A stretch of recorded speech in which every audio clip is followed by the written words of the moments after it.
और 2 बजे तक का आपको अपडेट दे रहे। इस वक्त मध्य प्रदेश के उपचुनाव का पहला नतीजा आ चुका है। बीजेपी के नारायण पटेल जीते 22,581 वोटों से। बीजेपी के नारायण पटेल ने जीत हासिल की है, कांग्रेस के उत्तम पाल सिंह को हराया है।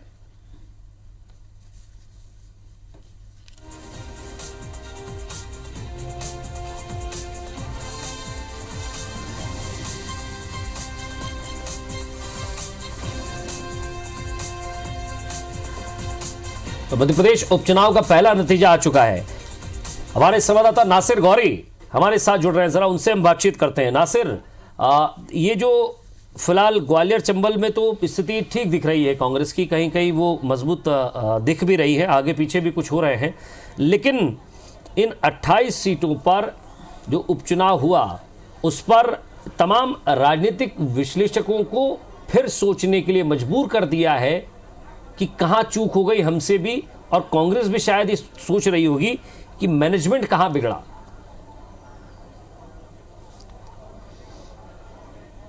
बिल्कुल जाहिर सी बात है, क्योंकि जिस तरह से कमलनाथ की रैलियां हो रही थी, लगातार भीड़ जमा हो रही थी, तो बीजेपी को, माफ कीजिएगा, कांग्रेस को लग रहा था कि एक बड़ा वोट बैंक उनके ओर आ रहा है। लेकिन जिस तरह की जो तस्वीरें 28 विधानसभा सीटों की देखें तो कहीं ना कहीं ऐसा लग नहीं रहा है। खासकर अगर ग्वालियर चंबल संभाग की बात करें तो कुछ ही सीट ऐसी हैं जहाँ पर कांग्रेस बढ़त बनाई हुई है। ग्वालियर जिले की बात करें तो ग्वालियर जिले की तीनों विधानसभा सीटें हैं, वहाँ पर बीजेपी बढ़त बनाई हुई है। सबसे बड़ी बढ़त देखें तो प्रद्युमन सिंह तोमर की लगभग 9,500 से ज़्यादा वोटों से बढ़त बनाए हुए है। इमरती देवी है 3,000 से, मुन्ना लाल गोयल है 2,000 से। तो दूसरी सीटों की बात करें तो जौरा विधानसभा से बीजेपी बड़ी बढ़त बनाई हुई है, लेकिन बीजेपी को सुमा वाली सीट से नुकसान हो रहा है, मुरैना सीट से नुकसान हो रहा है, अंबा सीट से नुकसान हो रहा है। दिमनी विधानसभा सीट है, वहां पर कांग्रेस आगे चल रही है।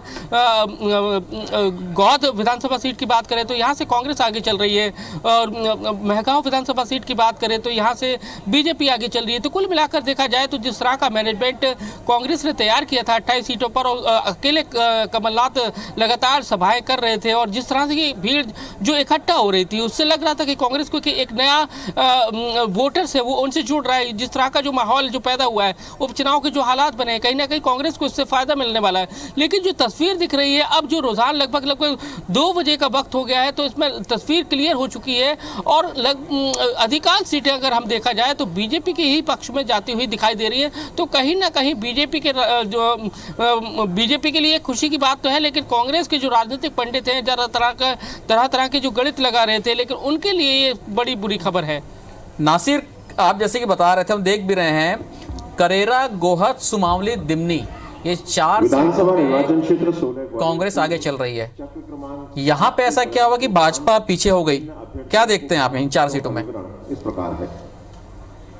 महेश बघेल 787। देखिए, ये जो सीटें हैं कहीं ना कहीं जातिवाद का बहुत बड़ा फैक्टर चलता है इन सीटों का। अगर खासकर बात करें तो सुबह वाली सीट ऐसी है, उस सीट का जो प्रॉपर जो नुकसान हुआ है वो उस वजह से हुआ है कि सत्यपाल सिकरवार जो नीटू थे, पूर्व विधायक थे, उनका बीजेपी ने निष्कासन किया।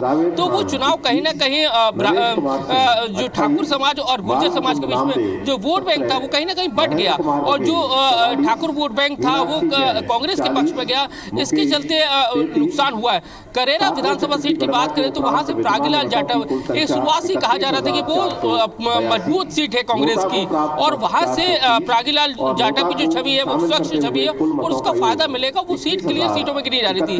ऐसे दिमनी विधानसभा सीट है, वहां पर भी जातीय मुकाबला हो गया था, ठाकुर वशिष्ठ ब्राह्मण। तो शुरुआत से कहा जा रहा था, क्योंकि दिमनी में जो एक घटनाक्रम घटा था कि वहां के जो थाना प्रभारी थे, उन्होंने जो कांग्रेस के जो प्रत्याशी थे रविंद्र सिंह तोमर, उनके भाई को पीट दिया, तो उससे पूरा जो माहौल था वो कहीं ना कहीं बीजेपी के खिलाफ चला गया था। सीधे सीधे आरोप लगने लगे थे कि बीजेपी के जो प्रत्याशी हैं गिरिराज दंडोतिया, उनके फेवर में टीआई ने काम किया है। तो उसके संभव था अपडेट कुछ आपने सुना होगा नासिर? सतीश सिकरवार आगे। देखिए, अभी पीछे नहीं हुए हैं। जो हमारे पास जो अपडेट है लगभग 2700 वोटों से है, लेकिन अभी रिजल्ट देखना पड़ेगा कि काउंटिंग का दौर चल रहा है लगातार। आगे पीछे दोनों ही प्रत्याशी बने रहते हैं, क्योंकि अलग अलग जो सेक्टर वाइज तो देखना पड़ेगा। लेकिन अभी जो हमारे पास जो 7वें राउंड तक का जो है उसके मुताबिक 2700 वोटों से सतीश सिंह सिकरवार है वो आगे हैं। शुक्रिया नासिर। जानकारी और से लिया। माफ कीजिएगा, मुन्ना लाल गोयल आगे है। जी जी जी